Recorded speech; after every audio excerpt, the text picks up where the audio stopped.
यहाँ केवल प्रेम चल रहा हो भीतर। यहाँ पर श्याम सुंदर और किशोरी जी के वही चर्चा जो हम ब्रजवासियों को बहुत प्रिय है, जो हम कोई के आगे ना बोलें वो बातें हैं, क्योंकि सब जगह अधिकारी नहीं मिलते ऐसे। यहाँ मिले हैं तो सुन लो। मैया अभी घोड़ी मंगवा दे, तो बाबा ते अभी कह दे मेरे काजी को घोड़ी ले आवेंगे। और मैया मेरी एक बात और सुन ले, मैया एक बात मेरी और सुन ले। कहा गोपिन पे मंगल गबवाए दे। गोपिन ने बुलाया कि अभी तो मंगल गान शुरू करवा दे तू तो घर में, और मोय गोरो दुल्हा बनाए दीजो। ऐसा श्रृंगार कर दियो मेरे कि मैं गोरो है जाऊं। मोय गोरो दुल्हा बनाए दीजो, कहूं हंसे ना वहां की छोरी। मैया मेरे ब्याह करा दे। इतने में बाहर से किशोरी, अरे कुंवर कन्हैया, कुंवर कन्हैया। जैसे किशोरी जी बाहर से पुकारने लगी, श्याम सुंदर बोले मैया, मुझे लगा बहू आ गई दिखे, ये तो स्वर का ही सुनो दिखो मैंने। ठाकुर जी दौड़ करके बाहर गए तो सामने किशोरी जी खड़ी हैं। आहा, किशोरी जी को जैसे ही देखो, जैसा रूप भीतर वर्णन कर रहे, जाके काजे कर रहे, वही आ गई। भारे विधाता, तेने कैसी सुनी मेरी? मैं तो मैया ते अभी कह रहे और वही है क्या सामने?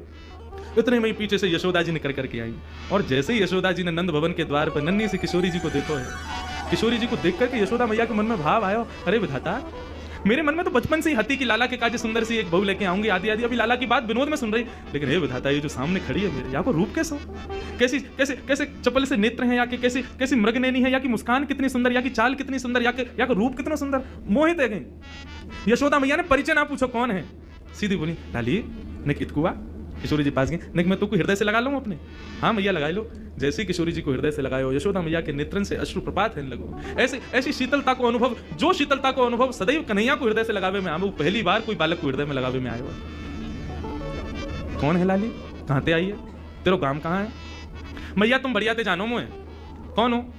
मैं वृषभानु जी की लाली हूँ। कीर्ति मैया, मेरी मैया आपकी बड़ी अच्छी सही। अच्छा, वृषभानु की लाली है? बोले हाँ। वही जो घोटून तक काजल लगावे का है, नहीं समझे? बड़ा बड़ा काजल लगाते हैं वृषभानु जी। हाँ वही हैं। हम ऐसे तो बड़ा बूढ़ा होगा, लेकिन हम तो खूब बतियावे है।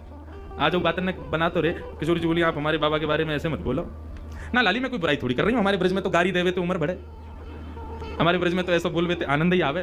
ऐसे बिना बोले, बिना चुभने वाली बात बोले तो ब्रजवासी आगे बढ़ता ही नहीं। किशोरी जी श्याम सुंदर के संग बैठी हैं, क्रीड़ा कर रही हैं, लीला कर रही हैं। किशोरी जी के इस रूप को देख करके यशोदा मैया के मन में भाव बार बार उत्पन्न हो रहे है। इतने में यशोदा मैया से रुको नहीं गए, गई जाकर के तिजोरी खोल के सबरो सामान निकाल करके लाई। लाली ने यहाँ बैठ गए। किशोरी जी बैठ गई। तेरा श्रृंगार कर दूं ना? आप श्रृंगार मत करो, मैया नाराज होगी। कछु ना होगी, कह दियो यशोदा मैया ने किया है। अच्छा तो कर दो। श्रृंगार करना प्रारंभ किया है। ऐसा सुंदर श्रृंगार करके किशोरी जी की गोद भर दे, मांग में सिंदूर भर दियो, खूब सारी सामग्री देकर के, लाल चुनरी उड़ा करके पैरन में महावर लगा। कल कितना सुंदर भाव भैया सुना रहे महावर को कि एक सखी किशोरी जी के चरणन में